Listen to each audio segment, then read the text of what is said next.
You're going to make some mistakes, you're going to mess up, but at the end of the day, when it's all over, when the lights and the cameras are off, what do you believe in? That's so beautiful. I think it's something that especially kids, teenagers need to hear now, that it's okay to be human. In this episode, you'll get to know Orion Jean, Time Magazine's Kid of the Year, and hear the story of how he and his parents transformed their community through the power of kindness. I'm Dave Crenshaw, and this is my Success Project.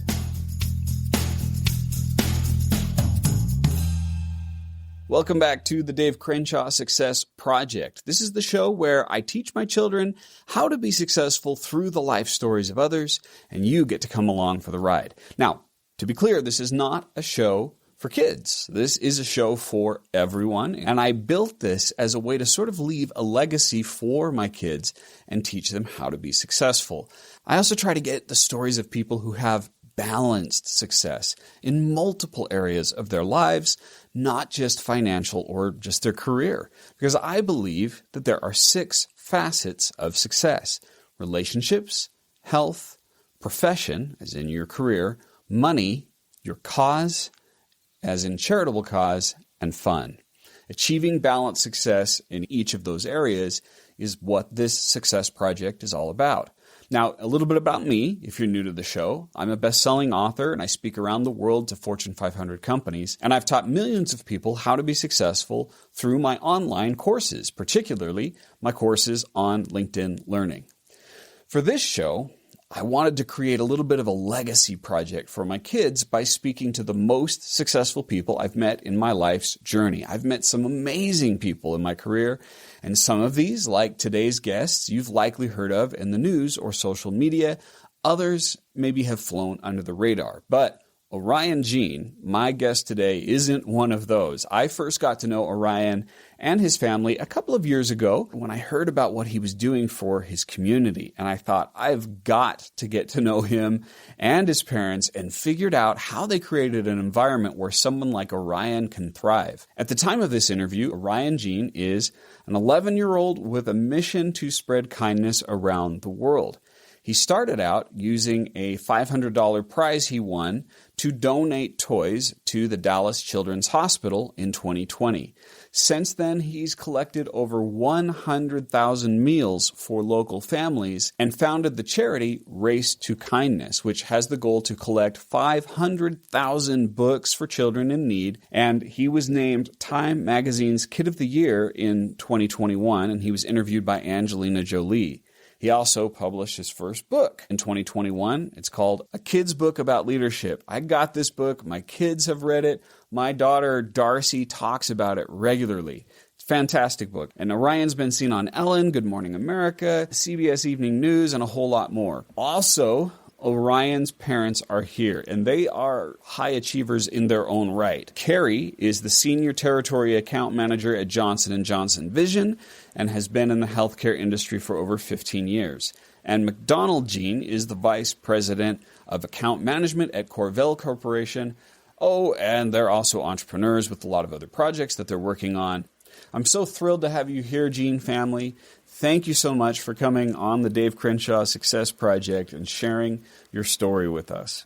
Thank you for having us. And tell me a little bit about the latest success that you've had, Orion. I know that you've done several different projects. What's the big one right now? Well, right now we are in the distribution phase of the Race to 500,000 books. But with the addition of Time Magazine's Kid of the Year title, I have been able to do more speaking engagements and just continuing to spread the message whatever way I can. That's wonderful. And so you've been on Time Magazine. What other places have you been interviewed so far?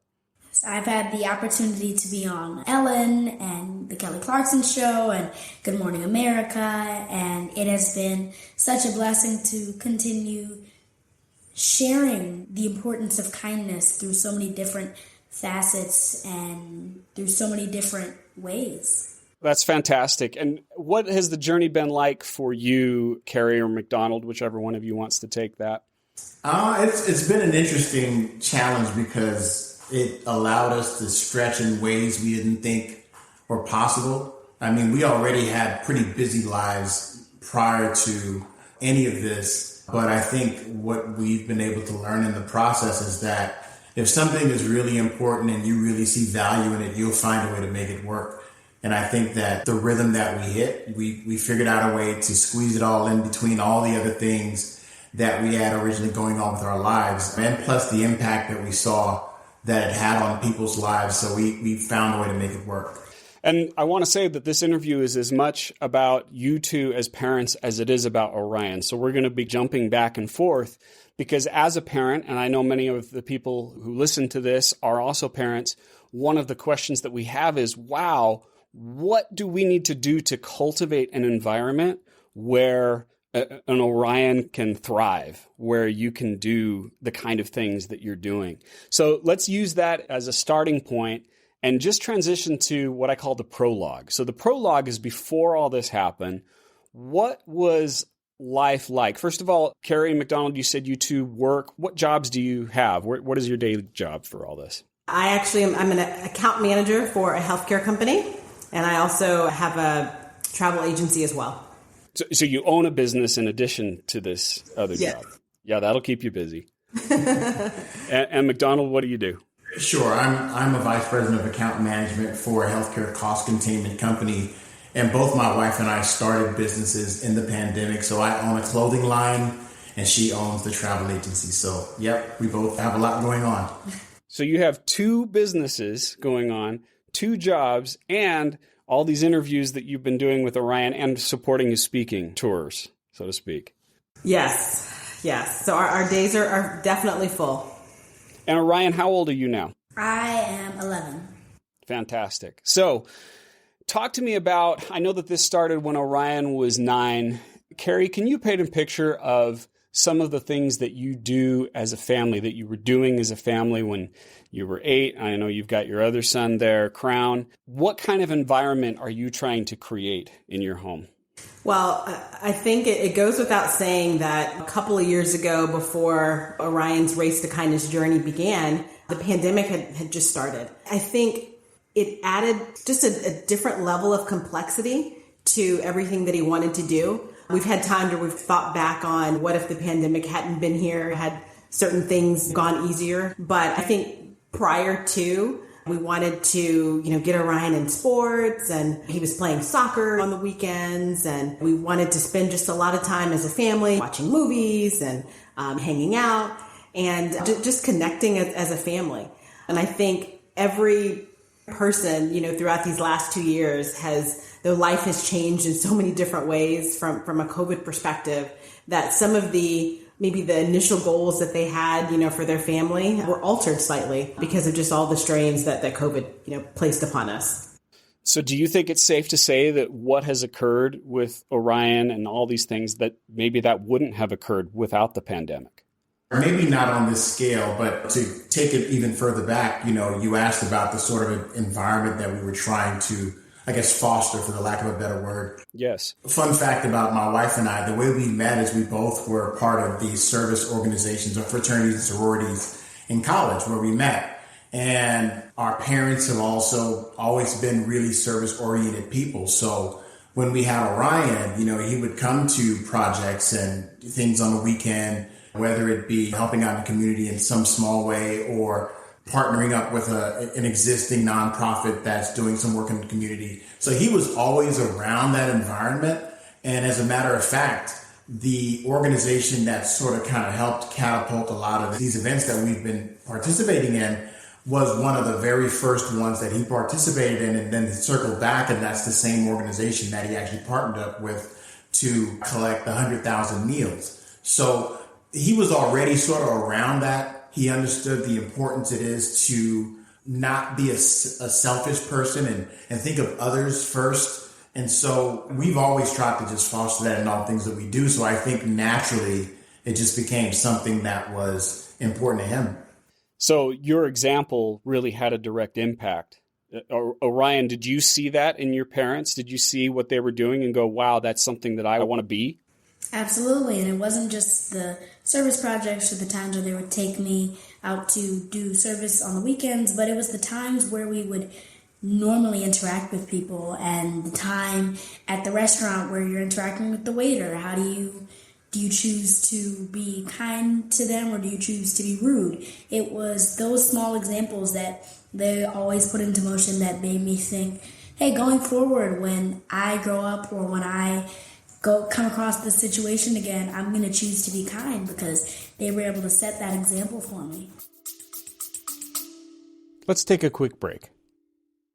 No matter what your career is, your foundation of success begins with one thing: effective time management. And thanks to the generosity of Microsoft, you can get my entire course, Time Management Fundamentals, for free on LinkedIn Learning.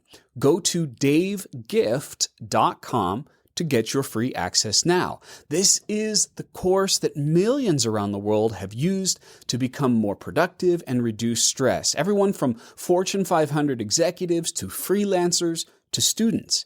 Now, it's the same coaching I've provided in person for tens of thousands of dollars per day, but you can get it for free on LinkedIn Learning. You don't need to provide anything to access it. No credit card, no email. Just go to davegift.com and start learning.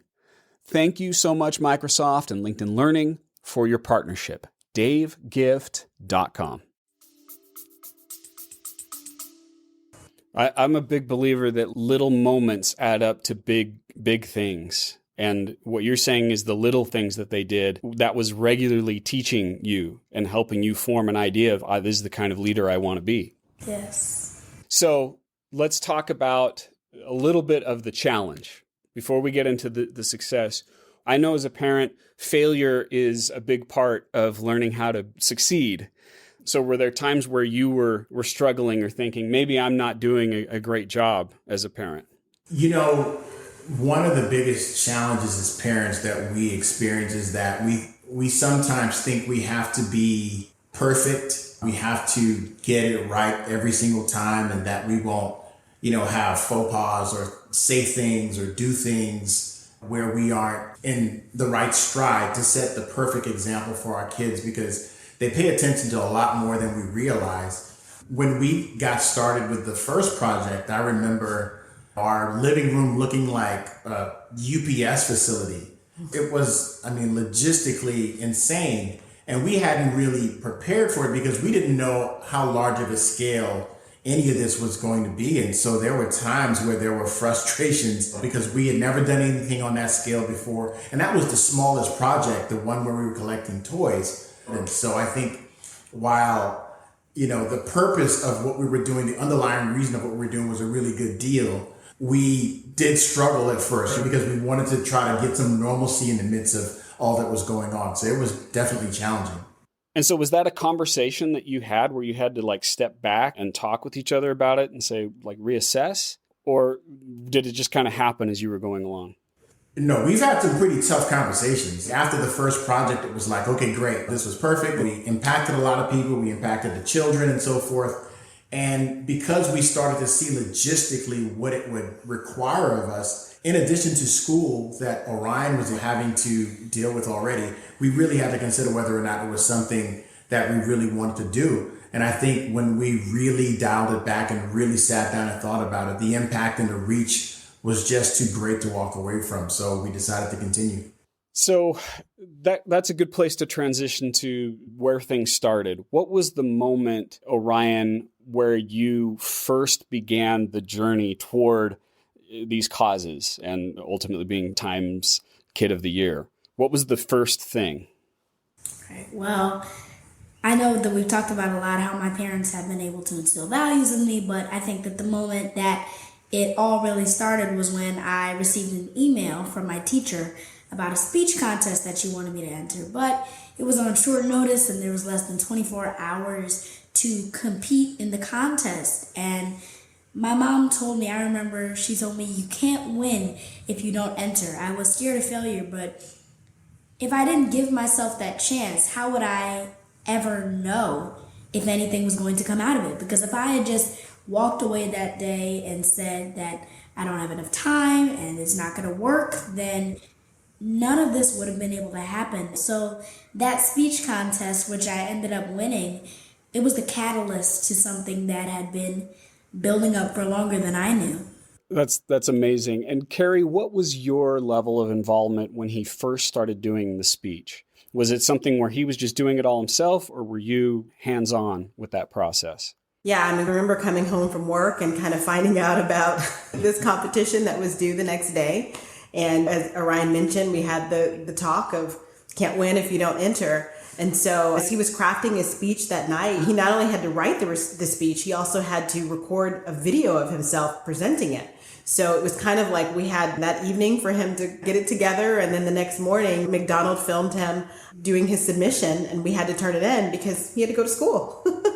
So we definitely were there to provide a listening ear to him and provide feedback to him. But we had no idea at that point that it would eventually lead us to this moment. What did you think was going to happen? Just some prize money, some recognition with a certificate or some award or something, and then we would move on with our lives. Nothing like this. So you kind of hinted this before, McDonald, when you were talking about the logistics issue, but one consistent thing I see with people who succeed is it begins because they are excited about something and they're naive about how much work is going to be involved in it, right? You just kind of jump in. And Orion, if I'm believing what your parents are saying, you guys didn't really have any clue what that was like. So when you first started to see success, what was going on in your mind? At the beginning of the contest, after they had told me that I was in the top 20, I remember almost like forgetting about the contest for a period of time after I had submitted the first entry, because I didn't think anything would necessarily happen. But after the top 20, I started getting serious and thinking, hey, maybe this could go somewhere. I mean, I never thought of myself as a speaker. I never thought of myself as doing any of these different things. But who knew that this would be the beginning to something even bigger than I could have imagined. So when that success finally hit, when my first local interview happened, when I realized that we had reached our goals, I was stunned and shocked, because that was something I was genuinely not expecting. Like, I was more so involved in why we wanted to help and how we wanted to help than necessarily figuring out all the details. So as we went along, I definitely had to learn very quickly how to figure all of that out. I noticed that you spoke at a social entrepreneur, or you recorded a video for a social entrepreneur event. And one of the characteristics of entrepreneurs is that they create what I call glorious messes. And what that means is you see something, you go, oh, I'm going to do this, I'm going to create this thing. And then you create it and you go, wow, I just made a mess, I got to clean this thing up. It sounds like that's a big part of the journey that you all experienced with this. Yeah, I think one of the things that people take for granted is the end result. And they don't see the late nights, they don't see the logistic, the work, the planning, giving up of your weekends, giving up, time where you could be spending with your family. I think they focus on the hoopla around the end result, but it is a lot of work. But I think once you find purpose in whatever it is that you're trying to get accomplished or the people you're trying to reach, a lot of that kind of fades to the background and you focus on the goal that you're trying to get accomplished. Purpose in the planning. Yeah. I think to McDonald's point, we think back to that very first race, the race to 500 toys. We sat down and we kind of talked about, okay, well, how are we going to get the message out? And one of the ideas was like, well, let's build a website. Well, I'd never built a website before. McDonald had never built a website before. So we were just kind of doing our own little project. So we didn't want to spend money to have someone, do it. Like, we wanted to, if we had money, to use that to buy toys, right? So I made a website that is actually still up now, and it certainly could be drastically improved. But for a novice, it's like it got our message out there. And we were trying to reach out to people in the community so they could get the word out. And so Orion would, record videos and let people know.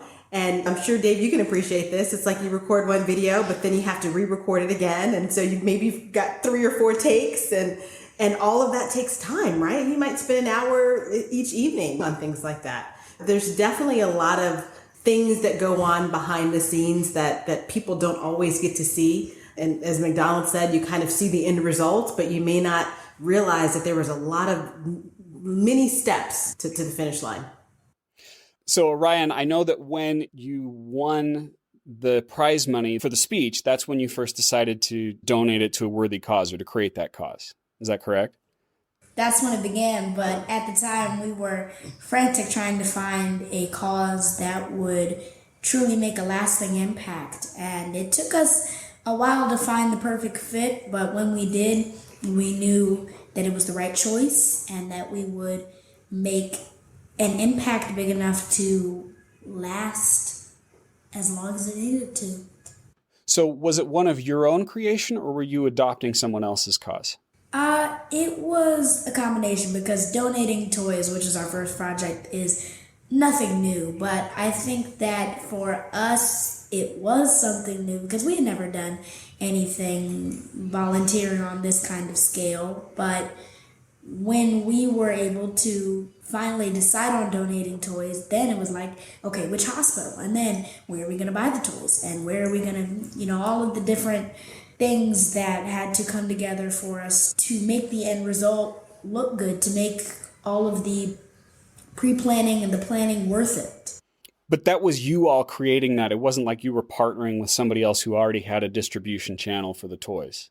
No. So one, we had to partner up with, so we know we wanted to impact children, but we needed to not only figure out a hospital that was willing to, because everyone was a little bit standoffish because of COVID. So there were a lot of restrictions about who can come to the hospital, what you can donate to the hospital. So there was quite a bit of pre-planning to even make that project work. So it was a little bit of a lift. Just one more thing you needed to learn how to do that you didn't know before, right? Right. We stretched that $500. Yes. And I was going to say, I think it really showed us the impact that COVID was making on so many facets of life, because people maybe donate toys to the hospital throughout the year. But in this time in particular, people were kind of donating PPE. And so sometimes donations to kids in the hospital might not have been the first priority, for people at that time. So they were seeing a decline in toys. They were having to change protocols where kids couldn't exchange toys back and forth, Right. So it kind of created this perfect storm of saying, okay, we know toys can bring smiles to kids, but in that situation where COVID was just playing such a bigger role, it was a perfect fit for us to be able to help do our part. And prior to this moment, was charitable giving a visual part of your family? Was it something you mentioned before, you participated in the service sort of thing, but this was more of let's give something to charity. Was that also part of the discussion that you were having with Orion and your family? So one of the things I learned when I joined the fraternity in college is that service is sometimes thankless, and sometimes you will never get notoriety for it. No one will recognize the work that you do. So sometimes you have to understand that a lot of the good things that you do will be done in silence, and it won't be, recognized. So a lot of what we do is behind the scenes. So for instance, if we're at dinner and we see a family and we decide, hey, we're going to pay for their tab, or it can be something as simple as if someone's walking into a door, you hold the door for them. Really small things, but we don't do it. We never did it in a way where it was something that was, I guess we called attention to it. He just saw the way that we naturally operated, and it wasn't like a pre-planned, hey, we're going to pay for this guy's dinner. So when you get older, make sure that you do the same thing too. I think, because again, kids pay attention to actions. You can say all you want, but if they see that there's genuine investment in wanting to be kind to people, then it's something naturally that they take on. So to answer your question, yes, we did a lot of, physical giving of our time, physical giving of our money and resources and so forth. But yeah, it's something that we've always done. And you saw that, Orion. Can you think of the first time you saw your parents do something like that, or one of the first times? What stood out in your mind when you saw that? I don't know. I think it was a number of events. When we would go to the mall to buy some clothes, and they would hold the door open for someone walking in, or if we would go to a restaurant and they would interact with the waiter, they would be very friendly, and if the food was taking a little while to come out, they would understand that maybe it's a busy night and they need some time. It wasn't necessarily one interaction, because you can do something one time and never do it again, and that can never affect your or anybody else's character or life. But it's multiple interactions and multiple examples. So to answer your question, I would say that there is no one example where my parents have been kind. It was just seeing how they operated and how they interacted is what made me want to do these kinds of things and what made me want to be a better person in the future. Oh, that's wonderful. Let's dive into the cause itself. And we've talked about the logistics issue. Was there something that just plain did not work? Like you tried to do something and it just failed. Were there any moments like that? When we did some of the meal collections, we would have specific locations set up for drop off, and early on in the morning, it just seems like, gosh, no one's showing up. Maybe our marketing plan didn't work and no one saw the Instagram post, and it would be like you kind of feel deflated. I feel like people understood the importance of what we were trying to do, and even when we thought it wouldn't be successful, it ended up being anyway. So it was never really a time where we planned something and it didn't necessarily work. It may have not risen to the level of our expectation, but it always worked out for the greater good the way that it played out. But for the most part, I would say mostly everything that we did seemed to align and connect. Oh, I can think of one, actually. Okay. At the beginning of the Race to Kindness, for the Race to 500 Toys, we decided that it was a good idea to keep all of our toy donations in our dining room. So at one point in time, he wasn't lying when he said it looked like a UPS storage facility. There we go. But there was times I would walk into the house and see, oh my goodness, how is that not 500 toys yet? But I guess towards the middle of the Race to 100,000 Meals, we decided maybe our house isn't the best place to keep all of these things. But I guess it was a learning experience as we continued to go through the entire thing. We would do book drop-off events. Sometimes a lot of people wouldn't show up, but sometimes they would. Sometimes things would work out. And we took the good with the bad, and we decided to learn from it and grow with it. I'm hearing that as a recurring theme for you all, that there is an underlying sense of hope or optimism that even though something may not be working well, you're still going to find a way to turn it into something good in the end. There were lessons in just about every activity that we did. We learned early on that we can't do this alone, right? I mean, the first project, we essentially pretty much did all the heavy lifting. Literally. So who else got involved? I mean, people in the community. There were folks that came to the first drive that we did, and they just kept coming back to every event, and they became sort of like our consistent volunteers. And then there were just people that would donate to every single cause, and then they would pull in their network of friends to help get the word out. So let's say from a marketing perspective, right? I mean, we're no marketing geniuses, and we'd start up a makeshift Instagram page that we would try to, get the message out. But I think because of those people that consistently were plugged into our message, pulled their network into the fold as well, and they helped get the word out. So I think that's how we were able to get a lot of successes that we did. Yeah, that's a theme that I'm starting to see as well is, and a lot of people don't understand this, that if you start a nonprofit or you engage in a cause, you're running a business. You've talked several times about the marketing plan, right? And you had to have a website. And now you've got people working with you, so you got to manage those people. And there are all these entrepreneurial skills that are required for that. So, Carrie, my question is, which has informed which? Was it your previous work in your career that informed how you ran this organization? Or has it been more that you created this organization and you've learned the skills and that's helping your current small business that you've started?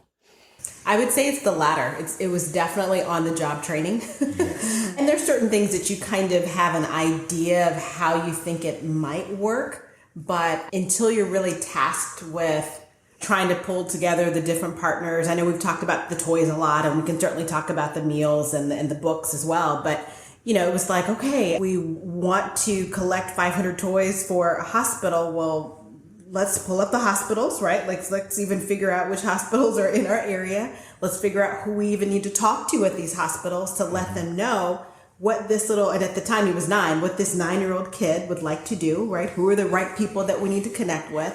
So lots of phone calls. And there were times where I would have to do research on other organizations or connect with other nonprofits to kind of figure out how they ran their businesses, because it was a whole new lane that we'd never really been in before. When you said that you connected with them, what does that look like? I mean, were you networking with them, building relationships? How did that happen? So there's a couple of Facebook groups, online with nonprofits. And so I started joining different groups, and sometimes I'd ask questions about things, or I'd read their posts to try to learn more about how to run. And even though we weren't technically, and we're still not technically a nonprofit, I knew that the basic principles of what we were doing were aligned with a nonprofit. So I had to develop this mindset that if I don't know it, somebody has to know it. Somebody out there has to have walked this path before. And what learnings can I gather from them to help push us forward? So something else you mentioned was, you were saying, you're going to these hospitals and you're saying, here's a 9-year-old kid who wants to do this. I have worked with and coached some very wonderful people, very successful people who go out and they try to do something charitable. They create a nonprofit, and they are shocked at how much resistance they experience when you're trying to do something good. And maybe, Orion, you can first talk about this, and then I'd like to hear it from your parents. What opposition did you get from people? Who told you, we can't do this, we're not going to help you? Yeah, I think it was the first hospital. Yeah, sometimes they just wouldn't respond to our emails. Sometimes they would just forget about it. Sometimes they would have other obligations. And I think that it was never we don't want to help, but it was more we want to help, but we can't do it because of this. So that was when I started to realize, oh, okay, because in my mind, it was like, why would there be any reason to say no? Why would there exactly be not to reply back? What's the downside to help do some good in the community? But there are other layers and things and reasons that you don't necessarily realize until you've been told no, until you've been left without that person replying back, or just any of the situations where we've learned to always persevere and always be determined, because when one person says no,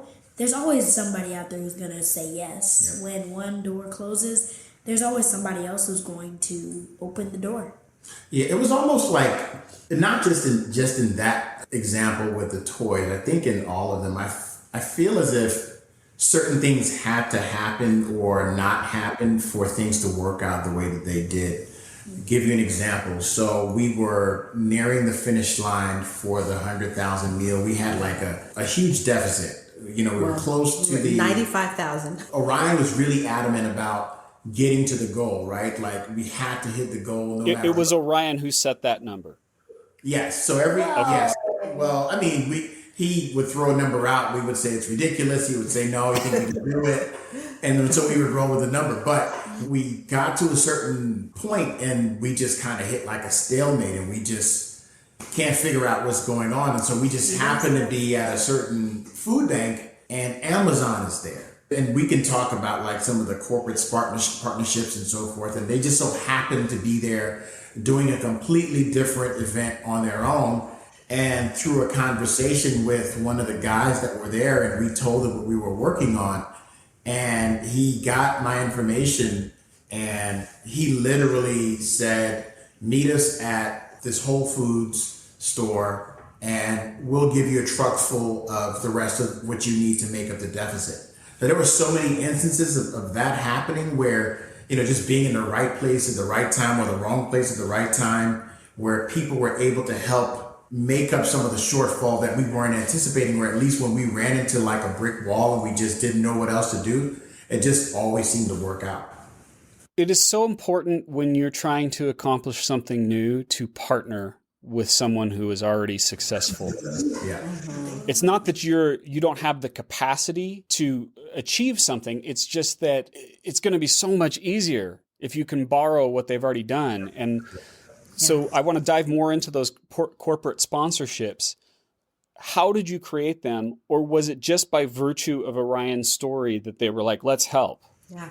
I think that's a really good point, Dave, because we realized on that very first race, we did it all by ourselves, that if we were going to do it again, for us to be able to collect 100,000 meals by ourselves, the amount of time that it would take for us to try to do that on our own would mean that there are so many people that are out there who aren't able to get the food because the four of us can't do it, by ourselves. Thankfully, we had a relationship with this nonprofit. They're called Tango Tab. Orion had been working with them ever since he was in like the second grade. And so we were able to put our heads together and say, okay, this is important work that you guys do all the time. How can we work together to amplify this message and this cause so that we can not only utilize your existing volunteer base, but that we can draw new people in and, help to create more awareness to this cause. Yeah, to that point, Tango Tab actually had an infrastructure in place. Mm-hmm. They had locations already operational. They had drop-off times. They had the volunteers already. Yeah, they sort of already had like the mechanism that we were going to adopt and just scale. So instead of reinventing the wheel, it was just something that just worked. It was really simple. It was inexpensive and people had fun doing it. So we just created a loftier goal and said, hey, within this period of time, we will utilize your network, your infrastructure, your volunteers, and your marketing or your mouthpiece to the community, and just build on that to help get to our goal a whole lot faster. And so that was clutch because otherwise we didn't have the infrastructure. We literally would have to start from scratch and it would have almost been virtually impossible to do so. So last question about the difficult part of the journey. I think the perception is, and it's mine, I look at the interviews that you're doing and you're talking, Orion, to Angelina Jolie, and you're being interviewed by Ellen. And every interview that I see, people are just gushing. They're so impressed by what you're doing, and they should be. And yet I know from experience that not everyone in your life is going to say things like that and do things like that. And I'm not asking to name names, but were there any people in your life or around you, maybe even at school, who were like, yeah, this isn't going to work out. You're wasting your time. You shouldn't do this. Anything like that? It was funny because at first the only doubter was me. And through virtual school, I couldn't really see kids or hear kids. And all I heard was their support. But then when I went back and I returned after virtual, I just remembered the reason that we need this so much. Because kids are not automatically mean, but the situation and the environment that you're put into in a modern day school where you have to watch what you say and watch what you do because there's always someone who is going to make a comment or judge you about what you're wearing or what you're saying. And it was just like a reminder that not everybody's always going to be supportive. Some people are going to be jealous. Some people are going to be rude. Some people are going to try and hate on you, and you just have to continue working because you know that ultimately this isn't necessarily about them. It's for the people who realize that they can do better, that we can do better, that I can do better, and that we can all make an effort to make a difference. I love it. Anything that you saw as parents that were along those lines? Dave, I think one of the things that we have experienced throughout this journey is sometimes there are people that you think will be there for you and help you at every step of the way. And there definitely were times where we thought, okay, we thought we had more support than the people that are turning up. And interestingly enough, we found support in people that maybe we didn't even know, or people that we kind of knew, but that showed up in a different way to us. And so it was like trying to say, okay, just because this person did not donate to this particular cause doesn't mean they don't love us. Right.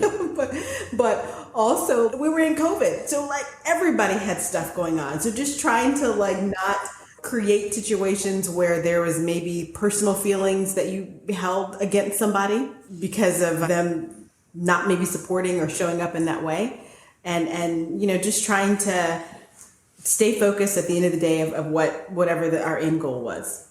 One of the unintended consequences of all of this is the spotlight that had been thrusted upon Orion that we didn't anticipate, right? We didn't really think that far along the line. We didn't think, well, as a result of doing these things, that this huge spotlight would be on him. And so the pressures of always feeling like he needed to be perfect or not mess up or not get in trouble and those kinds of things. I think that was probably one of the unintended consequences of all of this. And, and just in general, right? And having to keep like this image of perfection.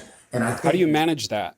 If I'm going to be completely honest, I can't always. I'm going to mess up sometimes, and there are going to be times where I may get in trouble at school. There are going to be times where I may not do everything right, but that doesn't change what I stand for. That doesn't change what I believe in. That doesn't change the message that I'm trying to share with people. It just means that, if anything, that means that I'm human, just like you. You're going to make some mistakes. You're going to mess up. But at the end of the day, when it's all over, when the lights and the cameras are off, what do you believe in?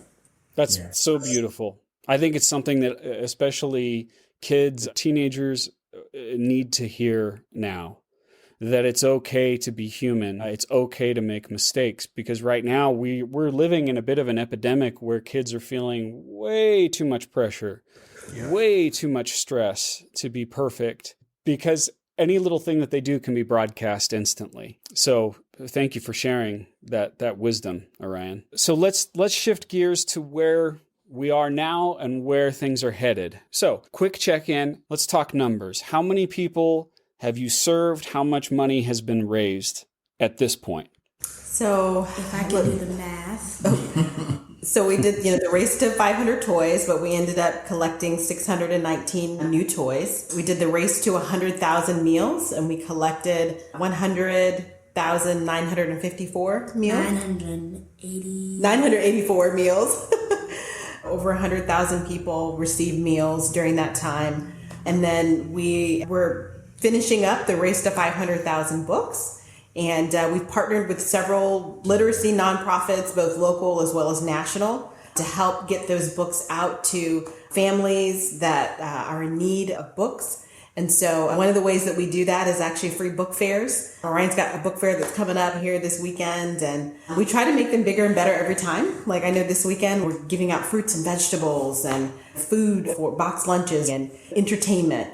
I mean, it's been countless numbers of people that have been impacted by the joint services coming together for these projects.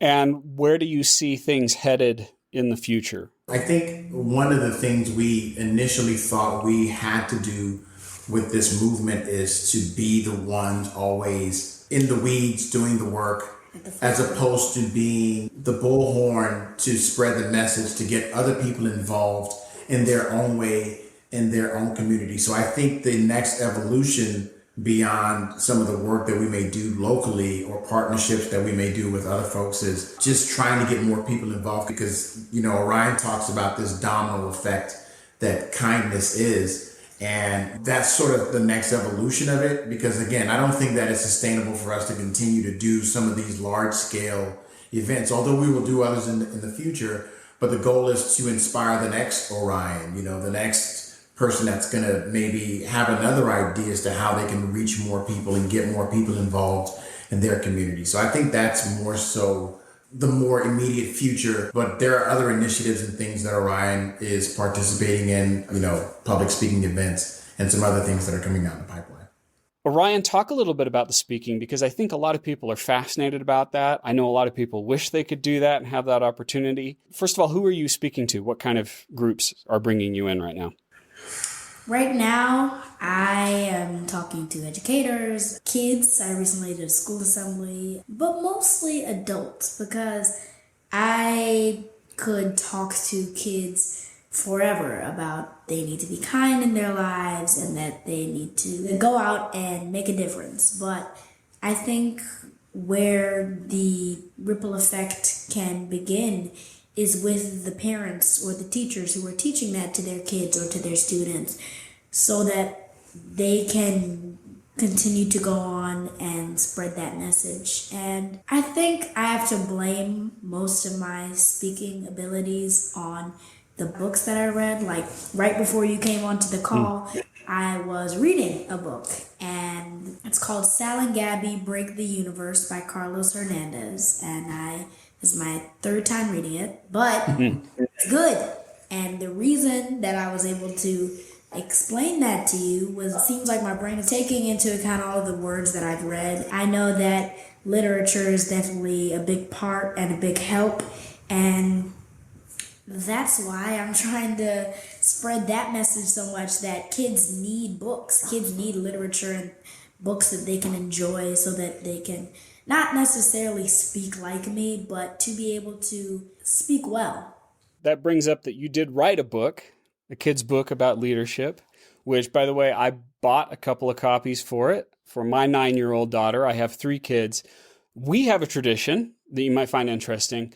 Every summer, I get some books about leadership, success, that sort of thing, and I give them to my kids, and I pay them to complete them and write a report about it, and then we all talk about it together. I read it with them.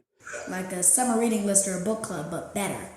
Yeah, exactly. And I usually push them a little bit. Like we read Greatest Salesman in the World, or for my older kids, we read Viktor Frankl's Man's Search for Meaning, that sort of thing. So I'd love to, at some point, get your reading list. I think that would be fantastic to attach to the notes to this.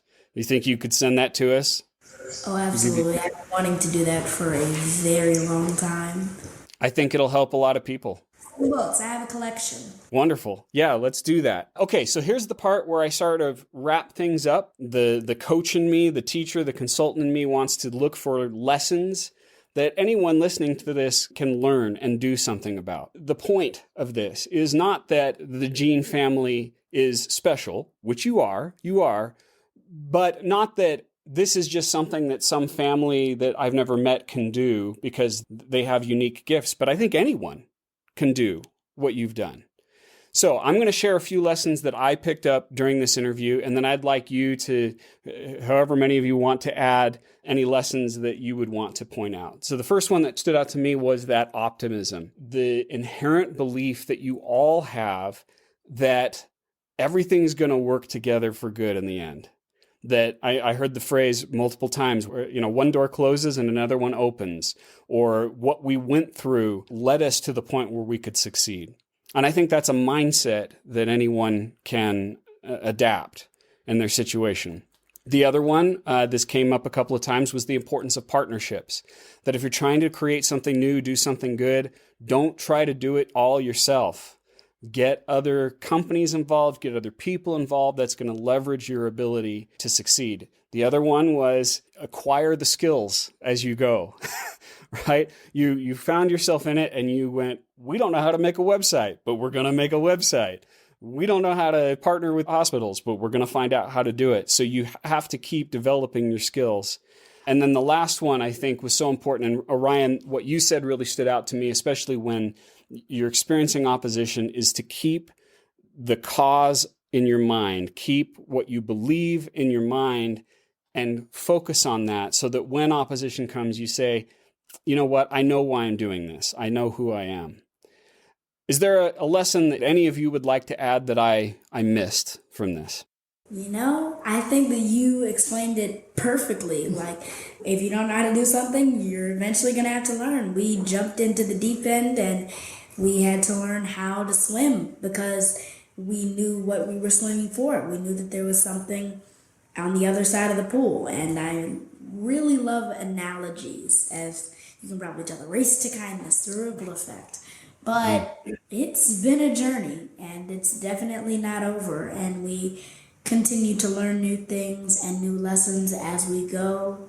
But one thing that will always remain true is that it's not about the recognition or about people's approval. It's about the cause. It's about the message. It's about the difference that you can make. I love it. And if you've been listening to this, I would ask myself, what's one thing I'm going to do as a result of what I learned from Orion, from Carrie, from McDonald, from the Gene family? What's one thing I'm going to do? Because knowledge without action is educated failure. But when you learn something new and you take action on it, that always moves you forward to success. I'm going to ask you all one last question. I'll ask Orion this. I have found that as a teacher, I learn the most when I'm teaching. When I have to help someone else understand something, I grow the most. So my question is, was there anything from this interview where you were giving answers and you said, I just learned something, or it just reinforced something that I already knew? Anything stand out in your mind from this? Yeah, absolutely. I shared some things that I haven't shared before, and I've said some things that I haven't said before, but in the end, everything that I said drove back to everything works out in the end if you have a reason to keep going.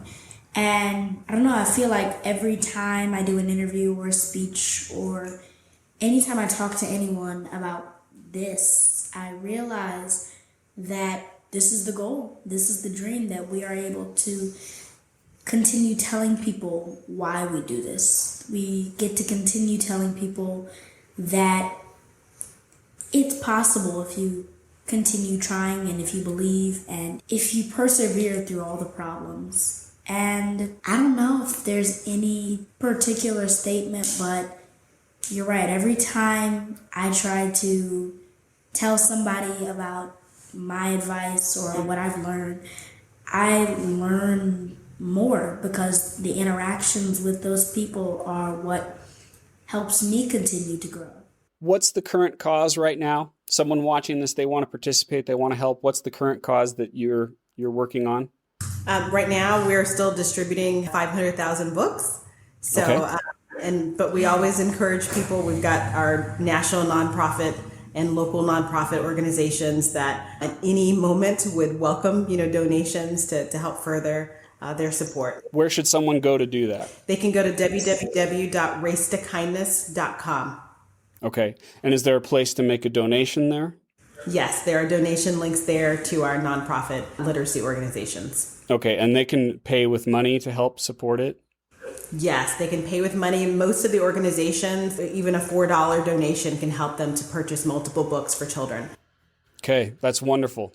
I'm going to follow your example by setting an example, and I'm going to go there and donate $1,000 to that cause as a thank you, but also so that the people listening go, you know what? Dave does it, I'll do it. And it doesn't matter how much, whatever you're comfortable with. But let's do it. Let's be like Carrie and like McDonald and set an example of kindness that will inspire the next generation of leaders. Thank you so much, Dave. We appreciate that. Thank you. Thank you, everyone. It's been so much fun talking with you. Thank you. Same here, Dave. Thank you. You've been listening to the Dave Crenshaw Success Project, hosted by my dad, Dave Crenshaw, and produced by Invaluable Incorporated. Sound editing was done by my brother Stratton Crenshaw. Research and assistant production by Victoria Bedez. Voiceover by me, Darcy Crenshaw. Show consulting by Andrew Marino. And the music is by Ryan Brady via Pond 5 Licensing. Please subscribe to the Dave Crenshaw Success Project on Google Podcasts, Apple Podcasts, or wherever you like to get your podcasts. And please don't forget to leave us a 5-star review. See you next time.